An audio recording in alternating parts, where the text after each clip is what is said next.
Welcome to everyday cooking. இன்னும் எங்கள் சேனலுக்கு சப்ஸ்கிரைப் பண்ணாமல் இருக்கிறீங்களா?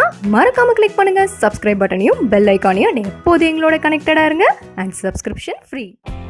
இன்றைக்கி நம்ம பச்சை பயிறு சாதம் எப்படி செய்யுதுன்னு பார்க்கலாம். இதை நம்ம குக்கரில் செய்ய போகிறோம். ஸோ குக்கரில் கொஞ்சமாக எண்ணெய் விட்டுக்கோங்க. இதில் ஒரு பெரிய வெங்காயத்தை நீளமாக நறுக்கி சேர்த்துருங்க.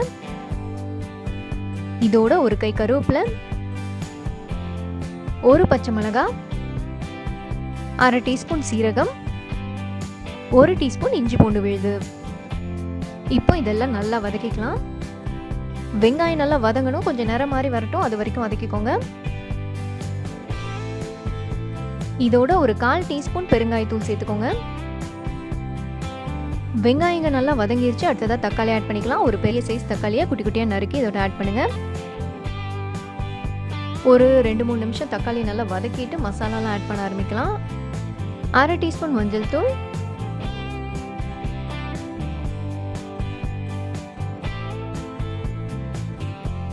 அரை டீஸ்பூன் கரம் மசாலா, ஒரு டீஸ்பூன் மல்லித்தூள், அரை டீஸ்பூன் மிளகாய் தூள், தேவையான அளவு உப்பு.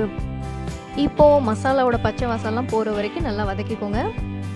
மசாலாலாம் நல்லா வதங்கினதும் ஒரு கை நறுக்கின கொத்தமல்லியும் ஒரு கை நறுக்கின புதினாவும் ஆட் பண்ணிக்கலாம்.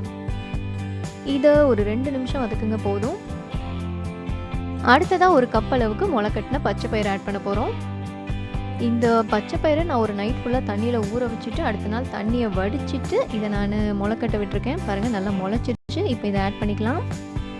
பச்சை பயிறு பொதுவாக ஈஸியாக முளைச்சிரும். நீங்கள் இதை துணியில் கட்டி தொங்க விடணுன்னு கூட கிடையாது. ஊற வச்சு தண்ணியை வடிச்சிட்டு வெளியில் வச்சிங்கனாலே முளைச்சிரும்.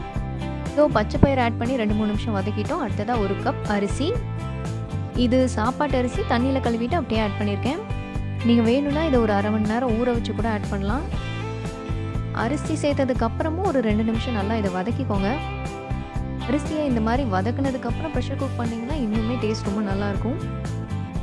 இதோ அரிசியை நல்லா வதக்கியாச்சு. அடுத்ததாக தண்ணி 4.5 கப் தண்ணி ஆட் பண்ணுங்கள். 1 கப் அரிசிக்கு யூஸ்வலாக நம்ம 3 கப் தண்ணி ஆட் பண்ணுவோம். இங்கே பச்சை பயிறு 1 கப் இருக்குது. ஸோ 1.5 கப் அதிகமாக ஆட் பண்ணிக்கோங்க.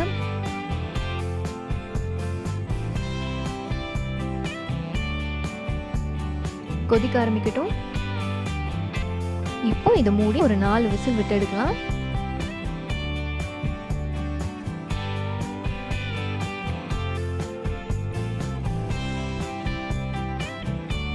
இதோ நம்மளோட சூப்பரான பச்சை பயிறு சாதம் ரெடி. சர்வ் பண்ணுறதுக்கு முன்னாடி இதை லைட்டாக கலந்து விட்டுக்கோங்க. மசாலா அங்கங்கே நிற்கக்கூடாது. உழைச்சிடாமல் கவனமாக கிளறுங்க.